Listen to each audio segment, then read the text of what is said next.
Hi guys, Mike's from Mike's Aquariums. Thought I would post a video today because I just bought something new and I want to show you what it is. First off, let me give you a quick rundown. This is my 30-gallon long planted aquarium. It's only been up for 2 months. In my other videos, I have a 75-gallon planted tank that I've been using, or that I started about 5 years ago. And I decided to do something a little different here. Decided to do something with a gentler, quieter fish.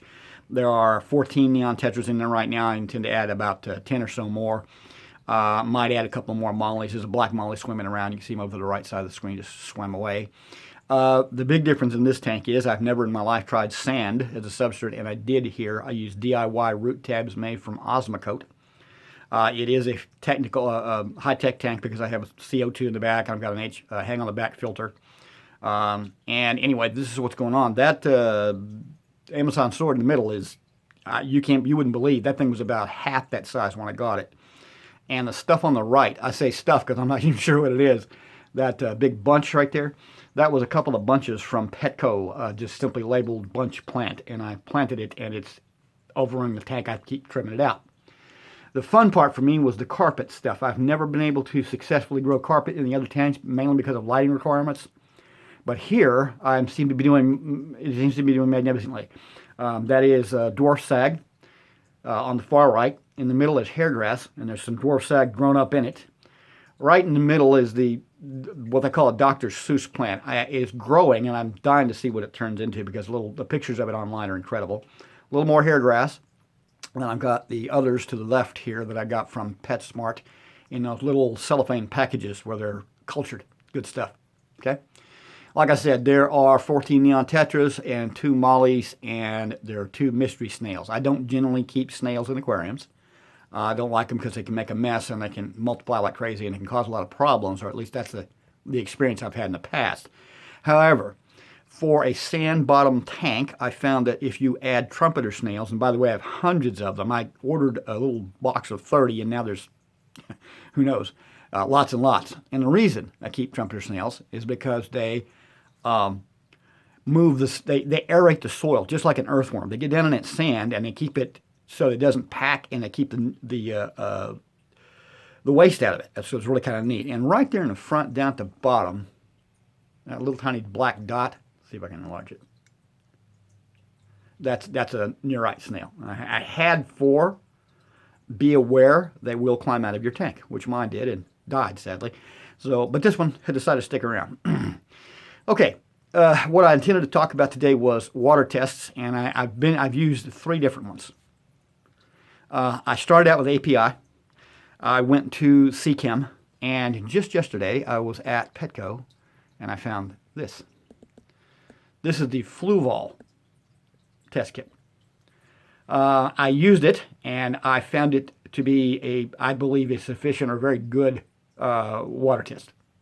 Let me talk about API just real quick. API is nothing. There's nothing wrong with it. My local fish store uses it. If you take a water sample to my local fish store, you'll find that that's what they use there. Shout out to Wet Pets by Steve in Norman, Oklahoma. Really the only local fish store I've got anywhere near me. There's a couple in Tulsa, Oklahoma, and further up in Oklahoma City, there are a handful of mostly all saltwater stuff. Steve is still one of the few that keeps both. And you can get some great equipment there, and they're very knowledgeable staff. So if you're in Norman, Oklahoma anytime soon, make sure to pay a visit to Steve, Wet Pets by Steve. Okay, and he didn't pay me to say that, by the way. So now, let's talk. API test kits. Like I said, that's what they use. The reason most pet stores, Petco, PetSmart, if you take them a water sample and they do a free water sample for you, they use APIs because they buy that stuff in bulk, and it's the cheapest they can buy. It is not the most delicate, that's not a good word. The variance in an API test kit is quite large. And what I mean by that is, for instance, the nitrate test goes from 5 parts, I think, or 2.5 parts or something like that, to 5 parts, 10, 20, 40, 80, and 160. Folks, if you get to 160 in your nitrates rather, you're having a problem in your aquarium. You need to do a water change like right now. There's almost no reason to have a register to go that high. But here's the problem. The jump from 180 to 160, that's 80 points, and that's a lot. And there's a lot of stuff that can happen in your tank in that larger jump. Okay. All the other water tests I've been using, CChem test and the Fluval test, are more they focus on a broader scale. Okay, so you can get down to a very small amount, and then up, into the larger amounts of whatever it is chemical you're testing for, whether it be ammonia or nitrite or nitrate. I still use the API kit once in a while, but mainly I've gone to the CChem kit. And like I said, yesterday I found this and I thought it was kind of neat, so I thought I'd give it a try. Let me tell you I'll tell you a little bit about it, because nobody else, as far as I know, nobody else has posted a video on the Fluval test kit. First off, I would have done an unboxing for you. Sadly, the box that it came in was absolutely destroyed. The Petco got a shipment and the stuff was mangled. I got another Fluval item and the box is crushed. I don't know what happened, but the items, however, on the inside are fine. Now, there are some things about this test kit you need to know. First off, it works a lot like the API kit, and yet there are some grave differences. Okay, the first bottle on the left, the smaller bottle, that's your pH test. Just like any other pH test, you drop it in the water and look at the color and match the color with a chart. Okay, so Fluval, as usual, produces this really magnificent artwork and it's just really very pleasing to look at type stuff. Here's the pH test kit instruction book, and if you open it up, that's upside down, you get the instructions on how to use the pH kit, and then explains to you everything about it. It's evaluating your results and what your pH should be, and how the test kit works, and what is pH, and why should analyze pH. That's kind of neat. Then on the reverse side, there's just color scale. And by the way, this works for salt water or fresh water. That's why there's two scales. The one on the right is salt water, one on the left is, I think. Wait a minute. I could be wrong about that. One way or the other. One's for salt and one's for fresh. Okay? So anyway, and they just produce these wonderful little books. And there's the pH one, and there's one for each subsequent test. Okay? And now, like the API one, they have a little folder that pops out and it gives you instructions for each one. Just like the API, you will drop certain drops of reagent in a test tube. You can see them on the right there. And then you wait for the results. Now, the next three bottles, okay, not this one, this one, this one, and this one, you require for an ammonia test. You have to have all three. You apply X number of drops in a 5 milliliter test tube full of your tank water, and you have to wait 20 minutes. I'm not sure how come it takes a lot longer than all the other test kits. API is 5 minutes, okay, and I think that CChem is only 10 minutes, but this one takes 20. One way or the other, you get results. My results showed that I had no ammonia in my tank. Finally, the next one I should say is the nitrite test, which requires the next two bottles, this one and this one, okay? Same business. Drop them in there, wait 5 minutes or so, and you get a result, or even 2 minutes, I think, in some cases. The nitrate test, and this is a little bit of a trick, okay? You have to use the nitrite, and nitrate. You use all three of these, okay? Here's the problem. Let me show you one of the few things that a little concern. This last bottle for the nitrate test. Can you see the skull and crossbones? Okay? And it's got a big X on there, and let me tell you, and it's dark bottle, it's a glass bottle. All the rest of these are plastic, and they're like squeeze droppers. This one isn't. You tip it over at a 45-degree angle and let the drops drop out. You need 3 of them.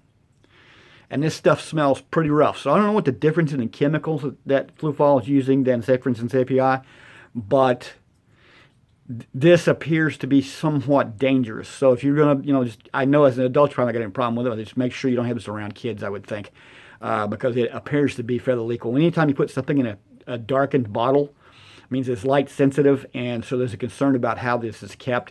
So be very careful with it.